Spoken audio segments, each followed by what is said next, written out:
Do you feel in terms of Palace's midfield, which has been arguably the biggest problem they've had since post-Conor Gallagher, with the new incomings as well, will give a little bit more push and competition to the other midfielders at the moment? Yes, absolutely. I thought the new signings, Lokonga and Hamida, I think I've pronounced that right, I think they came on, they looked assured, they looked like, I mean, it was... As strange to say, it's an easier game to come into when you're down, you're on the attack. You can always, it's always positive to come into a game like this. But I thought they done well, and they're gonna compete for opportunities in the midfield, and there's no better man to teach them than their manager. Yeah. I mean, how different will this? We talk about United's midfield will be looking different over the next few weeks because of the suspension and injury. But Palace, how can they get back to that midfield they had last season with Conor Gallagher? Who's going to be filling that Conor Gallagher role, you think? I mean, I'd like to see Eze given an opportunity in kind of the number 10 role, but in terms of will he compete with, will he be the same as Conor Gallagher? I don't think so. Conor Gallagher was all action. He was hard working. We've seen when he plays for Chelsea, he's non-stop. He's picking up red cards. He's really hassling the defenders. I don't think Eze does that. So I think maybe the signing of Lokonga is for him and Decore to play in the two, and perhaps put someone in front of them like an Eze or even an Edouard that drops deep, or Mateta drops deep. So whether they'll get back to the all action like Conor Gallagher, I'm not so sure, because they didn't sign that kind of player.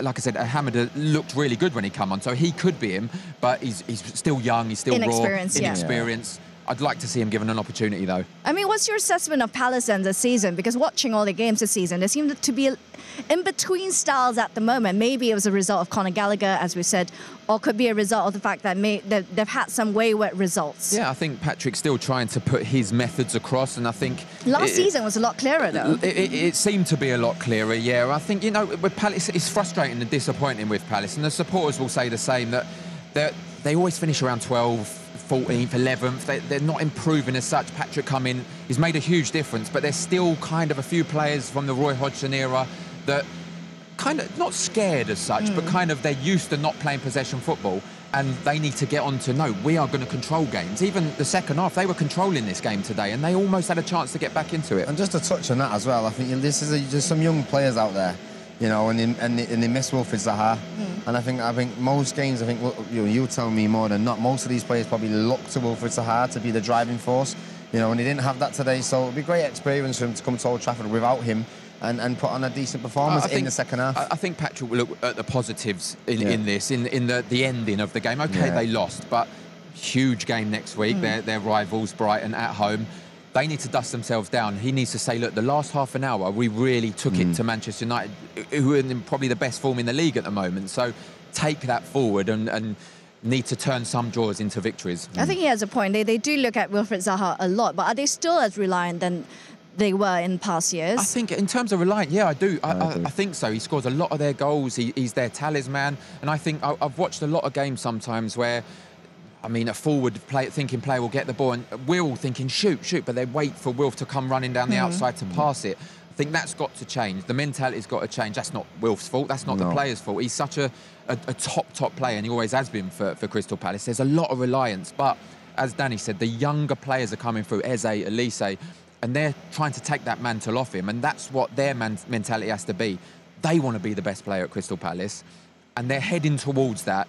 Wilf is always going to be important, but he's out of contract in the summer, so someone else has to step up. Do you think Elise will be the heir to that role? Elise seems the main player that could become the heir. As I said, Eze, he's kind of a different kind of player, but Elise, every time I've watched him, he's impressed me. He's direct, he gets the ball. Even today, it wasn't his best game, but he's direct, he gets the ball, he wants to shoot, he wants to assist. So if you're looking at an individual player to replace Wilfried, Elise is the guy to do it. I mean, how do you compare them when you kind of look at their abilities? What's similar and what's different? What he needs to work on to reach Wilfried Zaha's level? I mean, end product to a certain extent, yes. I think in terms of the...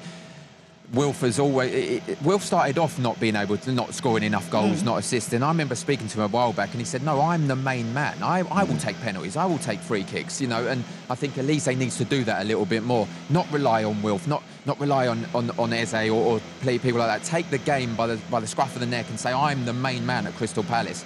If Wilf's here or not, I need to I always felt when I played, if there was a better player than me, I want to be better than that player. If you've got the more players you've got that in the team to do that, the more positive it's going to be. I think if you're looking at him, and we know what the ability that he's got, but I think physically he's got a lot more to grow into. And like I said, he's only young, and the older he gets, you know, we talked about Marcus Rashford, you know, and how strong and how quick and how more filled out he seems. And I think Elise could look at someone like Wilfred and Marcus and think, I can get to that level physically. He's got a little bit of work to do. Yeah. You know, he's very one-footed at the moment, and I think that's what needs to change. I think he needs to get the coach, get a bag of balls, get on the training pitch and just practice crossing with his right foot, because sometimes, same as Anthony on the other side, it's a little bit predictable at times that you're going to come in on your left foot. If you come in, chop back on your right foot and you've got that cross, the defenders, they don't know which way you're going to go. So there's a little bit of work to do, but the ability's there and the talent's there, and, you know, I think he'll achieve it.